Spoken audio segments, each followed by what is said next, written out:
What does it mean to start by watering the stones? Good morning.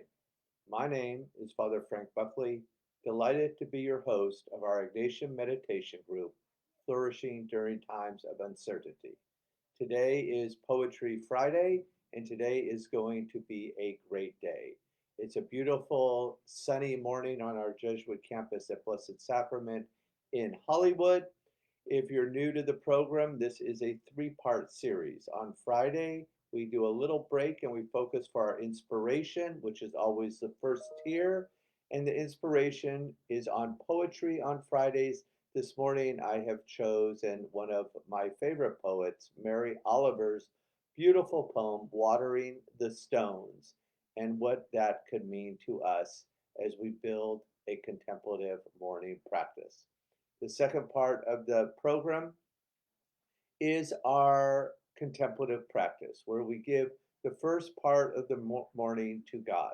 We just turn the gaze inwards, we go within or we go without, and we experience the miracle of a meditative practice. And then the last part, we end on Fridays with a Jesuit examine where we simply look over the week and notice where we might have missed God, but even more urgently, where God has come alive for us. And this is a part of the program where we build a little community by saying hello, dropping a comment in the comment box, or sharing where God has come alive for you this week. So let's get started. Poetry Friday with none other than Mary Oliver. The poem I have chosen for us this morning is called Watering the Stones. Every summer, I gather a few stones from the beach and keep them in a glass bowl. Now and again, I cover them with water and they drink. There's no question about this. I put tinfoil over the bowl tightly, yet the water disappears. This doesn't mean we ever have a conversation or that they have the kind of feelings we do, yet it might mean something. Whatever the stones are, they do not lie in the water and do nothing. Now, some of my friends refuse to believe it happens, even though they've seen it. But a few others, I've seen them walking down the beach holding a few stones, and they look at them rather more closely now. Once in a while, I swear, I've even heard one or two of them saying hello, which I think does no harm to anyone or anything. Does it? Well, thank you, Mary Oliver, again for just giving us this beautiful poem that helps us with the fourth apostolic preference is care for the earth, to care for even the stones around us. So we feel the energy of the earth as we move into our last morning practice of the week. So I invite you to get comfortable. If you have a stone near you, gather it for a little support. Take your shoes off. Let your feet absorb the energy of the earth while I lower the lights.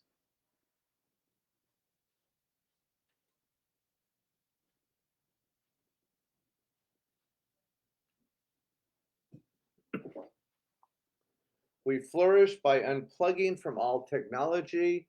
I'll set the timer so you don't have to worry with that for 20 minutes. We'll ring the bell to get started and ring the bell when the session is over. So I invite you to lower the eyes or close the eyes. whatever feels safe to you, and let's begin and end with the sound of this bell.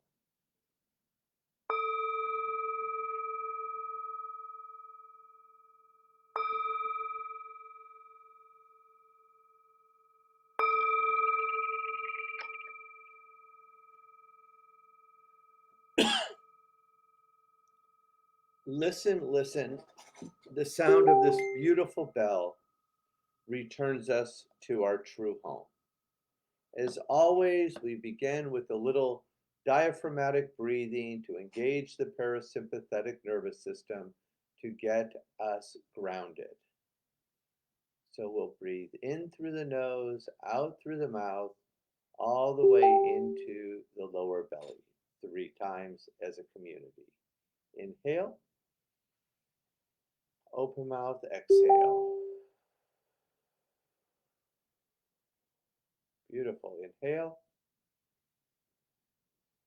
and exhale, bringing fresh oxygen into the brain and the body.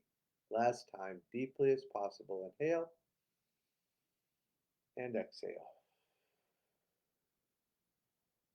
Continue to breathe on your own. Gently bring the attention to the body. We always start with the feet. Feel the feet pressed on to the earth, our mother, and just engage in a little relationship.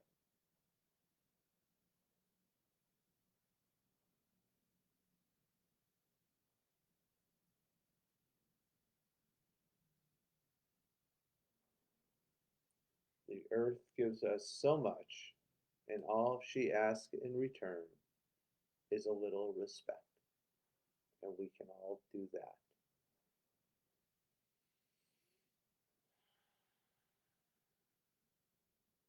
Moving up the body, we arrive at the chair or the cushion, providing support. We all need a little support in our life. Let's look over the week and just notice, be curious about where we felt supported this week.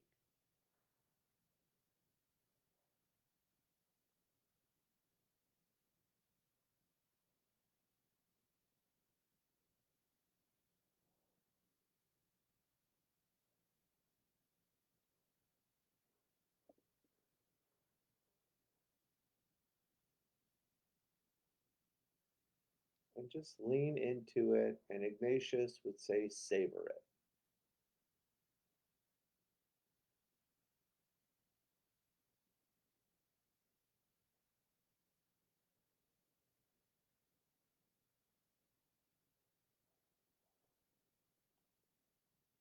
Moving up the body, we arrive at the shoulders, a place that can hold a little tension.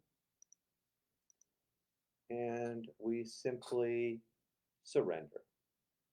Let anything that we've been holding on to that hasn't been serving us roll off the shoulders and allow the earth to receive it. Relax, renew, and restore.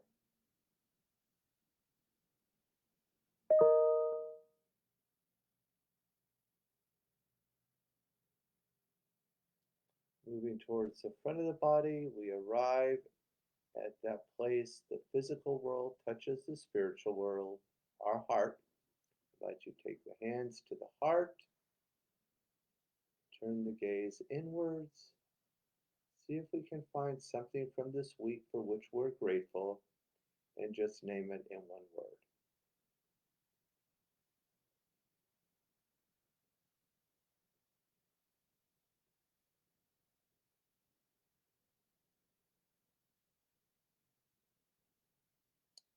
Very, very gently place that word all the way towards the back of your heart. And as a community around the world, let's just breathe one time into that gratitude together. Inhale and exhale. Release the hands. We feel to heal, and just notice what you feel.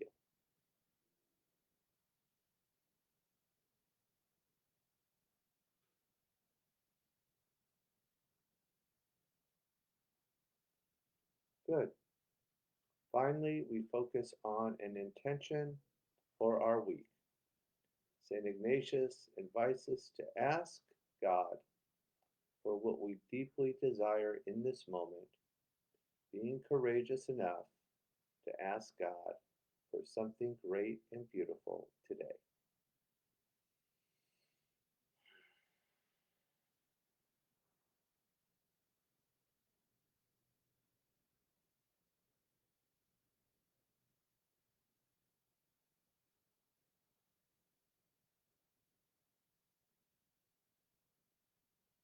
We'll seal that intention with an inhale and an exhale. Continue to breathe on your own. Take the attention to the sounds around you, to the beating of your own heart, and together as a community, let's enjoy the miracle of a contemplative practice. Please continue.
Gently bring your attention back to the room. If the eyes are closed, let's open the eyes. Let's circle the wrist a little. Bringing a little circulation back into the body. Let's go the other way. Inhale, raise the arms up.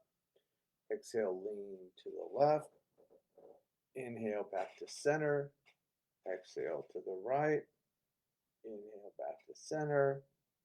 Great job. Nice big morning stretch. Inhale, raise your arms up. Biggest stretch of the morning. Exhale, release. Little back bend. A little forward bend. Pull the belly button in. Big morning stretch. Inhale. Exhale, release. Shake out anything you've been holding on to this week. Excellent. All right. Congratulations. We did it. Thank you for all of you who have been here throughout the whole week, experiencing a little miracle in our everyday ordinary lives. It's now time we'll move to the Jesuit Examen. The opposite of addiction is connection. It's during this part we connect and build a little community here in our contemplative space in Hollywood. We do this by dropping a comment in the comment box. Say hello. Tell us where God's come alive for you this week. Anything for which you might be grateful. So I'll begin. I shared with you that my friend Father Tom Weston, he does 12-step retreats literally all over the world. Interesting, this was the first time he'd been on a plane in a year.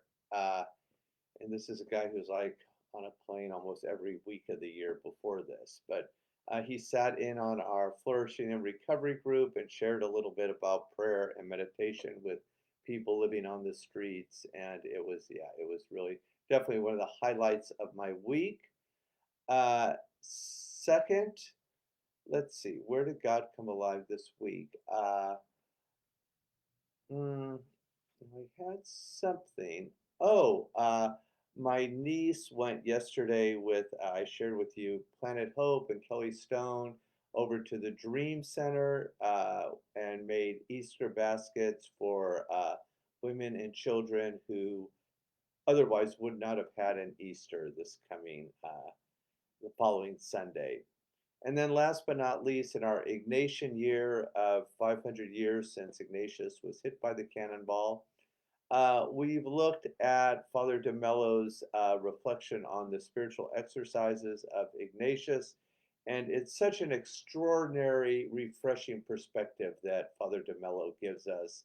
And then, of course, how great to end the week with none other than one of my very favorite poets, Mary Oliver, and helping us reconnect with the beauty of the earth. So that concludes our contemplative practice for the week.